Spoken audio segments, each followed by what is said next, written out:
In dieser Übersicht siehst du die Inhalte meiner sechsteiligen Mythbuster-Serie, hier oben verlinkt. Bleib unbedingt bis zum Schluss, da zeige ich dir auch, wie das Routing-System funktioniert. Gib einfach Mythbuster Malerei in die YouTube-Suchleiste ein und bingo!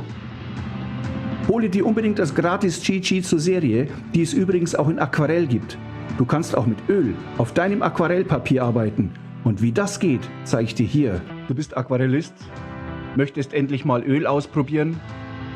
So einfach ist es. Etwas Gesso auf deinem Lieblings-Aquarellpapier aufgetragen.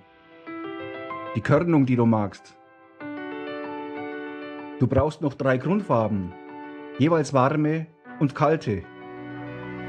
Eine gute Studienqualität liefert schon passable Resultate bei überschaubaren Kosten.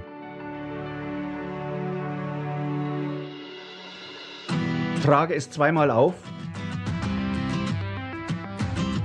Jede Lage muss gut trocknen. Ich nutze 180 Gramm Aquarellpapier.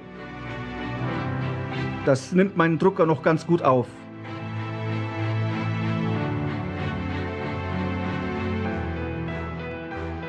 Auch mit 2 Lagen Gesso. Probiere es am besten mit deinem Drucker aus.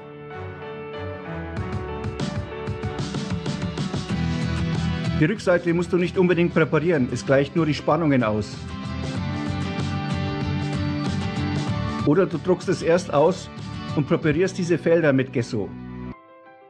Hier ist die Lösung. Hol dir das gratis Cheat Sheet, das Navi, zum Mischen. Und so geht's. Auf dem Cheat Sheet siehst du die Überschrift Mythbuster, Teil 1 von 6, Grün 1. Gib das einfach in die Suchmaske bei YouTube ein, Mythbuster, Malerei, Teil 1 von 6. Schau mal, was passiert. Bingo! Hier kannst du dir den Teil aussuchen, den du brauchst.